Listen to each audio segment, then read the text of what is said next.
આજે અમે સવારે 5:30 વાગે અંધારા અને ઠંડા વાતાવરણ વચ્ચે અમારા બર્ડિંગ જર્નીની શરૂઆત કરી. નલ સરોવર તરફ આગળ વધતા રસ્તા પર ધુમ્મસ છવાયેલું હતું, જાણે પ્રકૃતિએ પોતે ચાદર ઓઢી હોય તેમ લાગતું હતું.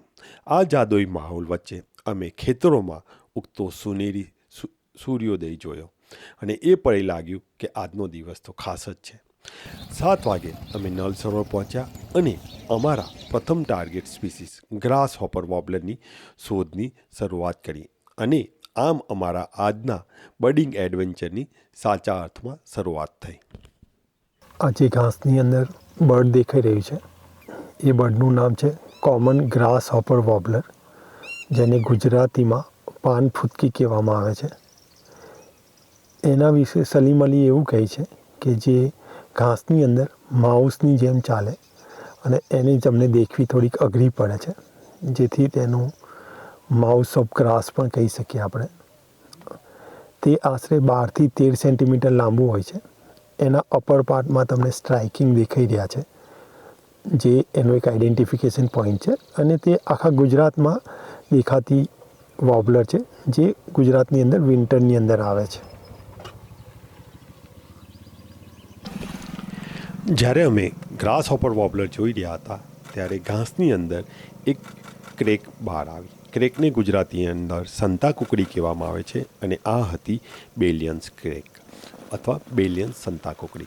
અહીંયા કોર્નરમાં એક લિંક આવી હશે, જેના પર જઈ અને તમે જોઈ શકશો કે તમે બેલિયન ક્રેક્સ અને લિટલ ક્રેક્સને કેવી રીતે ડિફરન્શિએટ કરી શકો છો.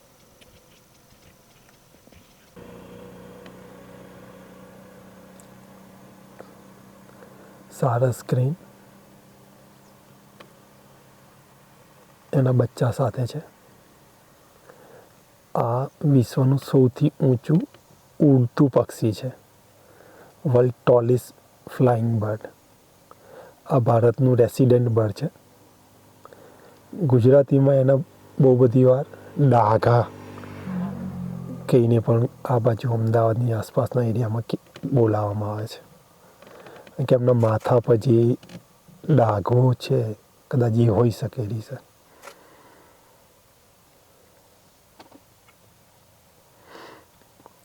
એડલ્ટ બર્ડ છે, એના માથા પર લાલ છે. આ એનું જુવેનાઇલ બર્ડ છે. રસ્તામાં અમને એક ખેતરની અંદર બહુ બધી ધાનચીડી કે જેને પીપીટ કહેવામાં આવે છે તે જોઈ. તેની અંદર એક પીપીટ ખાસ હતી જેનું નામ હતું બ્લિથ પીપીટ, જે અમારા માટે લાઈફર હતું. એનું આઈડેન્ટિફિકેશન કરવું થોડુંક અઘરું છે, પણ અમારા નેચરાલિસ્ટની મદદથી અમે તેનું આઈડેન્ટિફિકેશન કર્યું. એને આઈડેન્ટિફિકેશન કરવાના પોઈન્ટમાં એના ઉપરનો જે માથાનો ભાગ છે એ સ્ટ્રાઇકેડ હોય છે. એનું જે સુપરસિલિયમ છે તે આંખોની પાછળ સુધી એક્સટેન્ડ થયેલું હોય છે. એની જે મલાર સ્ટ્રીપ છે એ પ્રોમિનન્ટ હોય છે અને એની પૂંછડી નાની અને ચાંચ ટ્રાયેન્ગ્યુલર હોય છે. આ જે કાબરા કલરનું પક્ષી દેખાય છે, જે ઉપર બ્લેક કલર છે અને નીચે વ્હાઇટ કલર છે. તમે એને સનલાઇટમાં જોશો તો એ બ્લેક શાઇની છે, ગ્લોસી છે એ કલર. એની અંદર તમને બહુ જ બધા કલર દેખાશે. આ પક્ષીનું નામ છે કોમડક ઓર નોબ બિલ્ડક, જેને ગુજરાતીમાં નકટો કહેવામાં આવે છે. અને આ નકટો જે પક્ષી છે તે આપણું ગુજરાતનું રેસિડન્ટ ડક છે, એટલે આપણા ગુજરાતમાં થ્રુ આઉટ ધ યર દેખાય છે. હવે એમાં મેલ અને ફિમેલને અલગ કરવી બહુ ઇઝી છે. તમે જ્યારે મેલને જોશો ને તો મેલ જે હશે એની ચાંચની ઉપર એક તમને નોબ જેવું દેખાશે, જ્યારે ફિમેલની ચાંચની ઉપર એ નહીં દેખાય. તો એના એડલ્ટને તમે મેલ અને ફિમેલમાં બહુ ઇઝીલી ડિફરન્શિએટ કરો.